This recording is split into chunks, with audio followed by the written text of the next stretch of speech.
we talk politics here and there, and I think you see both of our social media feeds, you can see how we feel about issues, but I think the wage gap is probably what's going to cripple society the most in the United States, and people aren't protecting for it right now. Yeah. Especially with innovation and artificial intelligence, what we're going to talk about in this episode is the people at the top are going to get wealthier and wealthier, but it's going to crush people that are working class. And if you don't have a cure for that wage gap, it's going to be devastating. Yeah, I agree. I think that the people who are currently absorbing most of the benefits of American government, American tax policy, just the American economy in general, they're very short-sighted because, if you talk to them, they'll say, yeah, America first, I want to make America great. This needs to be the powerhouse of the world. Make America great. You should coin that. Yeah, maybe I should put it on a hat. Bright color so people notice it. Oh, yeah. Yeah, that'll be a good idea. Stay away from blue, though. You don't want blue. Maybe no one wants blue. Very aggressive What color. Are we, woke? Come on, Bob. But the problem with that is to have a sustainable, truly prosperous, functional economy that innovates and creates things better, faster, cheaper all the time. You need cash flowing at all levels of government and all levels of the private sector.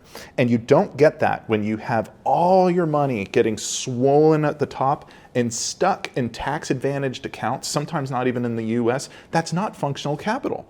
And when BlackRock gets all excited and says, oh, we have $20 trillion in assets under management, or oh, Elon Musk has $230 billion, what's happening with that money?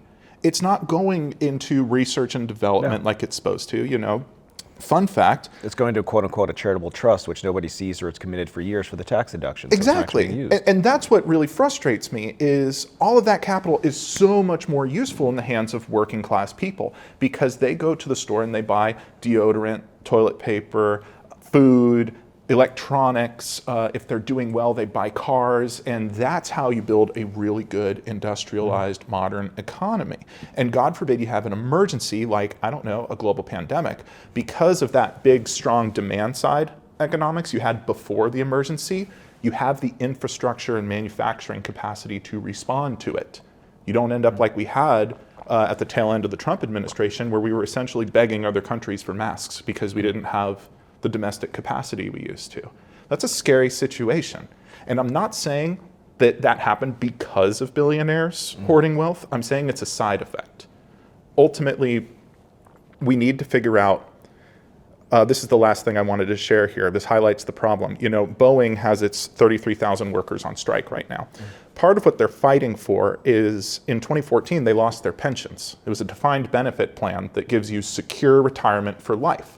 In 2014, Boeing switched them to a 401k, which, okay, that's standard, but ultimately the risk falls on the employee. It's a higher risk retirement. Why is the Boeing employee movement so upset about that? Since Boeing made that change, they saw their real retirement savings drop about 40%. They just can't keep up. Meanwhile, Boeing, since 2014, since eliminating workers' pensions, Boeing has spent $39 billion on share buybacks, pumping its own stock. Wow. They did not spend it developing new weapon systems to keep our service members safe. They did not spend it on the planes. They didn't spend it on R&D. They didn't spend it on finding a more efficient fuel or better way to do anything. They didn't do any of the stuff that capitalism promises us. They put it in tax-advantaged accounts to make stock prices go up. They pumped a fucking stock. That's not innovation. And you know what's even worse is on top of that $39 billion that they spent since eliminating workers' pensions, they spent another $20 billion paying out dividends to shareholders. Because this is how the executives get rich. This is how the shareholder class gets more and more wealth. The moral argument is one thing. Having people live richer than God while we have so many homeless and so many people struggling, there is a fundamentally moral aspect of that.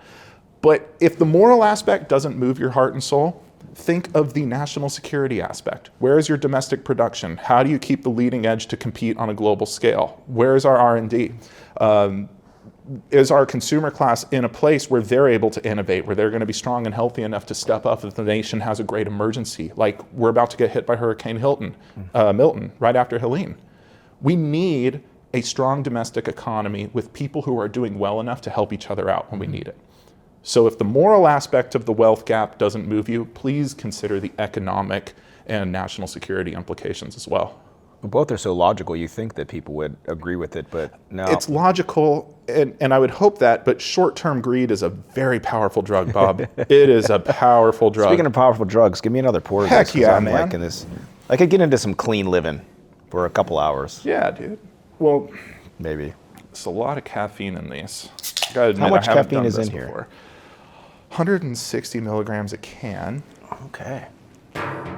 So my wife's there. She's been formulating a healthy energy drink geared towards women. So we've been doing a lot of taste tests at home. There we get bringing other products that we taste, and she's big on formulating something that tastes really good. Cheers. That's really healthy. I Cheers. love that. Oh, it's really. I mean, Do you have a working name for it yet? It's called Viva Lush. Eva Lush? Viva Lush. Viva Lush. You know, in fairness, I think these are marketed to women too. But Well, there's two fine ladies drinking on this couch right now. I see two Oh, fine this is ladies. peachy. I'm not a good peachy guy. I'll be honest, that's my least favorite Yeah, flavor, no, but it nope. sells. So I figured, hey, maybe Bob will like it. You know why? Because like I had a peach schnapps when I was a teenager, and it almost ruined me. That's what it tastes like. It's got that kind of like peach syrup flavor. Yeah. It's like a artificial peach flavor. That's why it's not so good. Yeah. Yeah, sorry, Clean. They're not sponsoring me, so I'm not going to lie and say this is good.